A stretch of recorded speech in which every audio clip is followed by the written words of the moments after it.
Hello and welcome back to Grim and Whim. Today we're going to be looking into an unsolved missing persons case, the case of Maria Nina Miller, a woman who went missing from Towanda, Pennsylvania on February 4th, 2011. She was last seen alive leaving a shift at the Dandy Mini Mart, and she took a couple days off of work and planned to return to work on a night shift on February 7th. But Maria never showed up, and she has never been seen or heard from again. Now, more than a decade later, Maria still hasn't been found, and the police continue to investigate the suspicious circumstances surrounding her bizarre disappearance. So let's learn more about Maria and her life before she vanished into thin air, and where the investigators are with bringing forth justice for Maria and her family. Maria Nina Miller was just 34 years old at the time of her disappearance. She was born on August 28, 1976, and she is from the Philippines, so she's a Filipina woman, standing quite petite at 5'1" and roughly 125 pounds. She has long, dark brown hair and brown eyes and pierced ears. Like I said, Maria was born in the Philippines, and she moved to the United States with her husband, Kenneth Miller. Maria and Kenneth actually met in Korea while he was serving in the U.S. military. And while she had a green card, she was not yet an American citizen. And she had a son back in the Philippines who she called every single day. It is unclear how old her son was at the time of the disappearance, and whether or not he was eventually moving to the States to be with his mother. But in 2005, the couple resided in Norfolk, Virginia, while Kenneth recruited for the U.S. Army. And Kenneth was transferred or stationed in Towanda, Pennsylvania for recruiting around 2010. And when they moved to Towanda, Maria got a job at the Dandy Mini Mart, and she worked there and often worked very late nights. She took 2 days off, 2 planned days off of work, and she told her co-workers that she was going to visit her husband Kenneth's mother, who was ill and at the Charleston Area Medical Center in Charleston, West Virginia.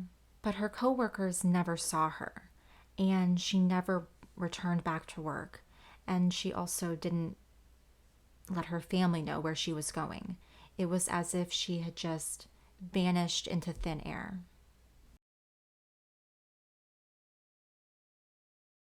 The timeline of the case begins when Maria was last seen on February 5th, 2011 at her job. After she left work, Kenneth Miller, her husband, claims that they drove to a parking lot of the hospital.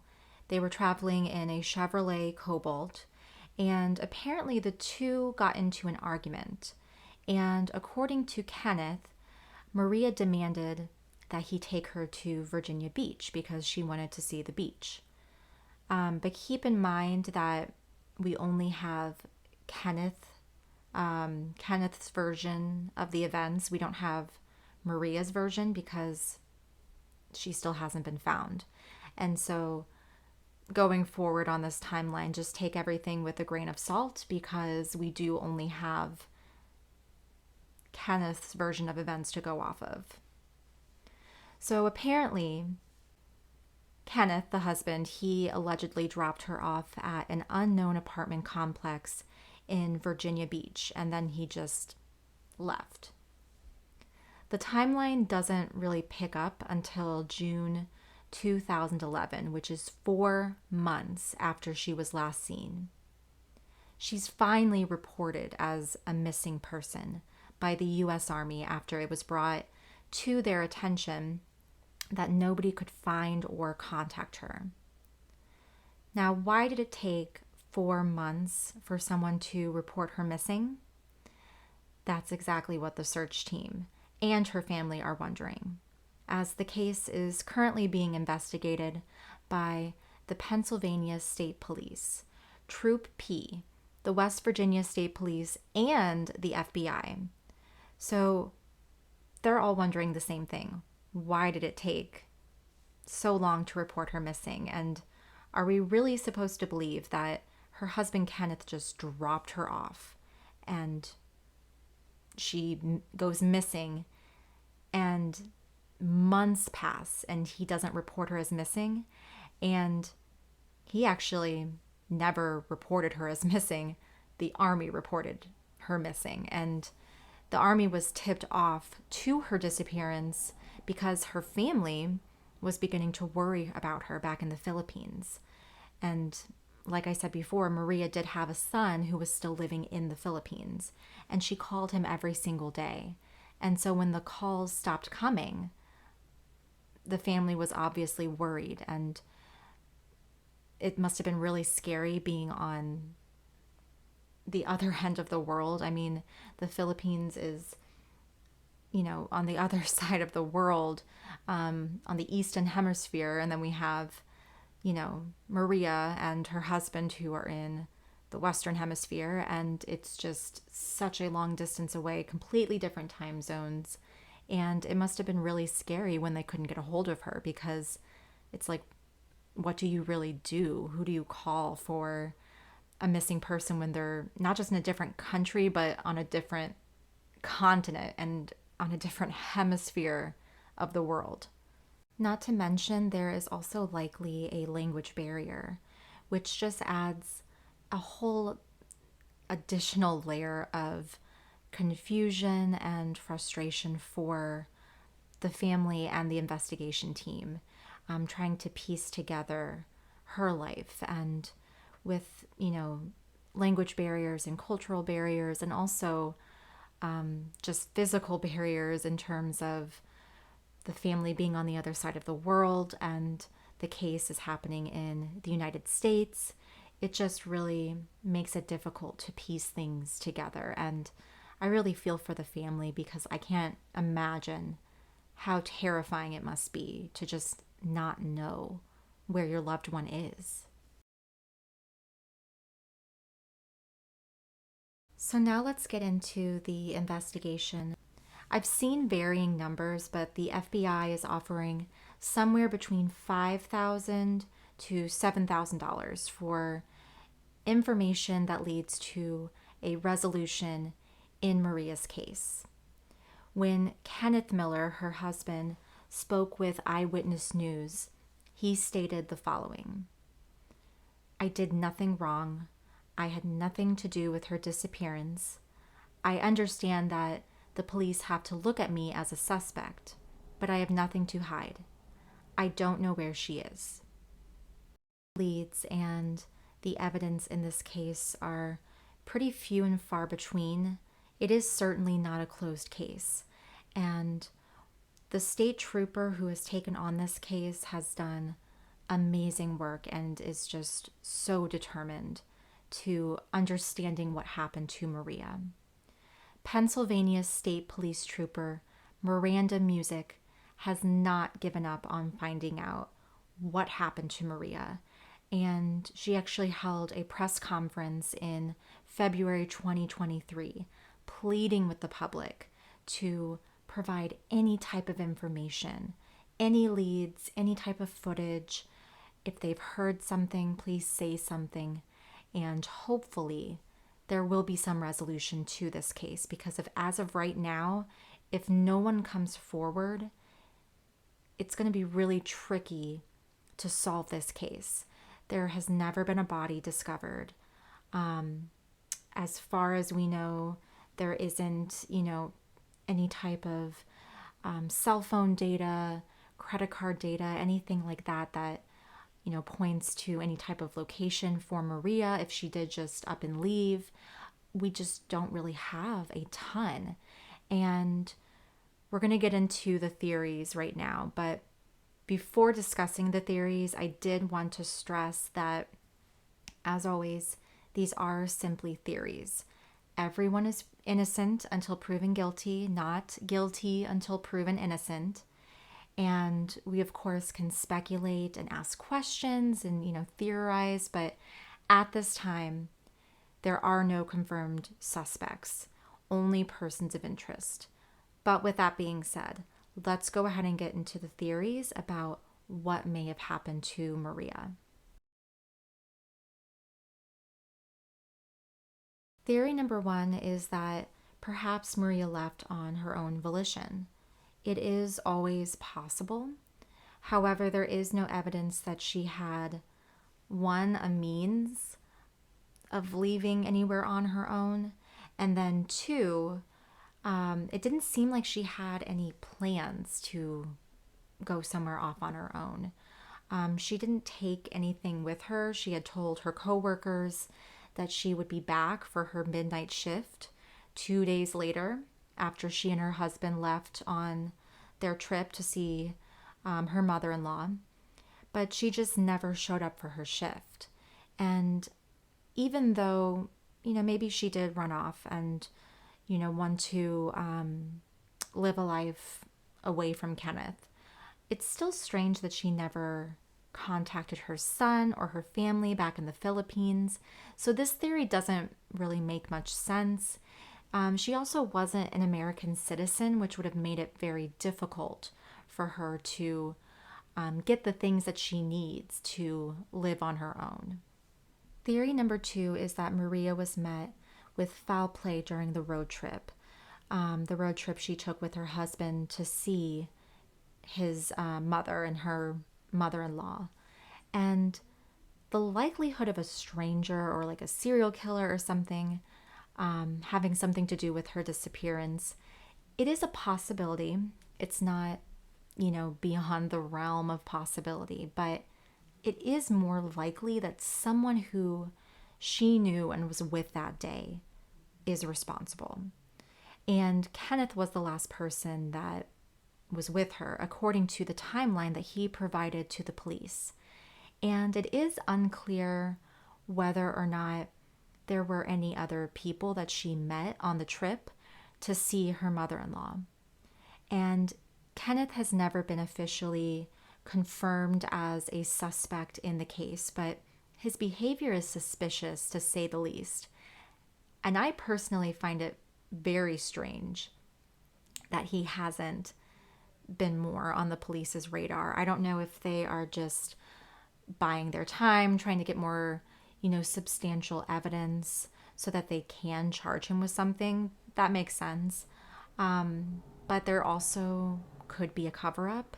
This would not be the first time that,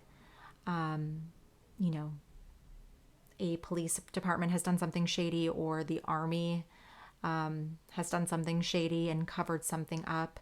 So because Kenneth is in the military, there is the possibility that maybe there's a cover-up. Maybe there's something going on that the public is not privy to. And I don't know. I do find it very strange that they're not looking at him with more intensity. I really do think they should be. Kenneth Miller was last known to have married another woman. Maria's family did try to contact him on Facebook, but he blocked them.